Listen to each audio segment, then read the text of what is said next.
Hello मेरे दोस्तों, आप सभी का स्वागत है हमारे यूट्यूब चैनल रॉयलिटी वैल्यू जहाँ पर। आज हम लोग क्लास 11 का एक चैप्टर लेकर आए हैं, जिस चैप्टर का नाम है कोशिका जीवन की काय। उसमें से हम लोग प्रोकैरियोटिक कोशिकाओं के बारे में पढ़ रहे थे। प्रोकैरियोटिक कोशिकाओं में है एक टॉपिक है, जिस टॉपिक का नाम है कोशिका आवरण और इसके रूपांतरण। कोशिका आवरण और इसके रूपांतरण के बारे में पढ़ने वाले हैं। क्या एनसीईआरटी क्या कहता है, चलिए शुरुआत करते हैं।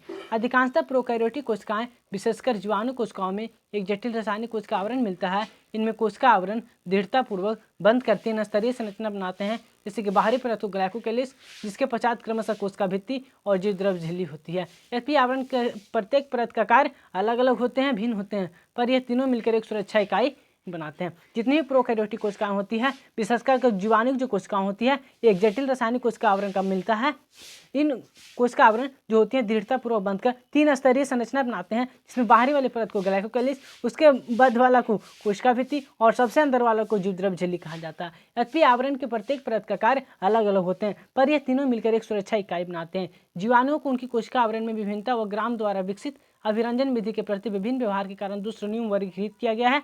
जो ग्राम अभिरंजित होते हैं उसे हम लोग ग्राम धनात्मक कहते हैं, और जो अन्य अभिरंजित नहीं हो पाते उन्हें ग्राम ऋणात्मक कहते हैं।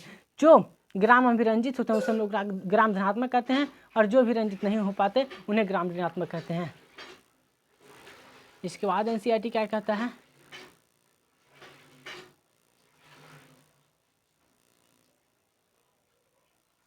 ग्लाइकोकेलिक्स में विभिन्न जीवाणुओं में रचना एवं मोटाई में भिन्न होती है। कुछ में यह ढीली आच्छाद होती है, जिसे हम लोग अपंक परत कहते हैं, और दूसरों में यह मोटी व कठोर आवरण के रूप में हो सकती है, जो संपुटिका कहलाती है। कोशिका भित्ति कोशिका के अंदर आकार को निर्धारित करती है। जो कोशिका भित्ति होती है कोशिका का आकार को निर्धारित करती है। कोशिका भित्ति क्या कार्य करती है, कोशिका का आकार को निर्धारित करती है, वह सशक्त संरचना भूमिका प्रदान करती है। ये जीवाणु को फटने तथा निपातित होने से बचाती है। कोशिका भित्ति क्या, इसका क्या कार्य है, यह जीवाणु को फटने तथा निपातित होने से बचाती है।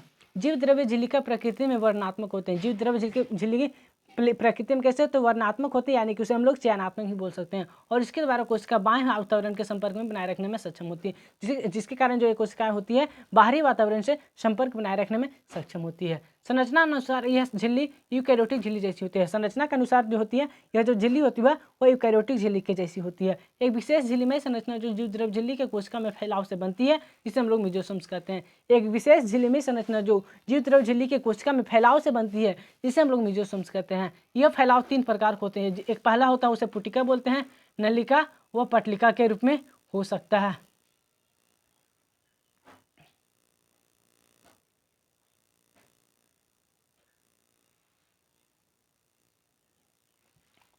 यह कोशिका भित्ति निर्माण डीएनए की प्रकृति व इसके संतति कोशिका में वितरण को सहायता देता है। जो इसके जो हमारा मेसोसोम्स होती है वह श्वसन, स्रावी प्रक्रिया, जीव द्रव झिल्ली के पृष्ठ क्षेत्र, एंजाइम मात्रा को बढ़ाने में भी सहायता करते हैं। कुछ प्रोकैरियोटिक जैसे कि नीलरहित जीवाणु के कोशिका द्रव में झिल्ली में विस्तार होता है, जिसे हम लोग वर्णकी लवक कहते हैं। इसमें वर्णक पाए जाते हैं। जीवाणु कोशिकाएं चलायमान अथवा चलायमान हो सकती है। जो जीवाणु जो कोशिकाएं होती है वह चल भी सकती है, और अचलायमान मतलब वो न भी चल सकती है। यदि वह चलायमान होती है तो उसमें कोशिका भित्ति जैसी पतली संरचना मिलती है। अगर वह जीवाणु चलायमान है तो उसमें कोशिका भित्ति जैसी पतली संरचना पाई जाएगी, और जिसे हम लोग कशिकाभिका कहते हैं। उसे क्या कहते हैं, कशाभिका कहते हैं। जीवाणु में कशाभिका की संख्या व विन्यास के क्रम अलग अलग होते हैं, भिन्न होते हैं। जीवाणु कशाभिका तीन भागों में बटा होता है। जीवाणु जो कशाभिका होता है, जिसे हम लोग इंग्लिश में फ्लैजिला बोलते हैं, वो तीन भागों में बटा हुआ था। तंतु, अंकुश व आधार्य शरीर। तंतु, अंकुश व आधार्य शरीर। तंतु जो होती है वह कशाभिका का सबसे बड़ा भाग होता है।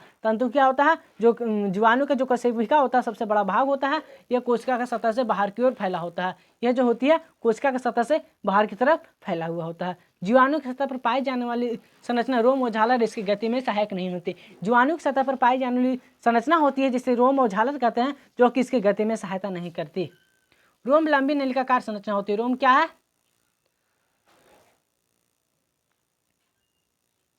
रोम लंबी नलिकाकार संरचना होती है जो विशिष्ट प्रोटीन की बनी होती है। झालर जो होती है वह लघुसूक जैसी तंतु होती है, जो कोशिका को बाहर प्रभावित होते हुए कुछ जीवाणुओं में यह उनको पानी की धारा में पाए जाने चट्टानों को व पोषकों से चिपकने में सहायता करती है। जो झालर होते हैं वह किसी भी पोषक पदार्थ से चट्टानों में कोशिका के बाहर परिवर्तित होते हैं कुछ जीवाणु, यह उनके पानी की धारा में पाए जाने वाले चट्टानों व पोषक तत्वों से चिपकने में सहायता प्रदान करते हैं। अगर आप सभी को वीडियो पसंद आया होगा तो प्लीज़ वीडियो को लाइक कीजिएगा, चैनल पर है चैनल को सब्सक्राइब कर लीजिएगा, क्योंकि इस चैनल पर आने वाले सारे वीडियो का नोटिफिकेशन सबसे पहले आप तक पहुँचता रहेगा।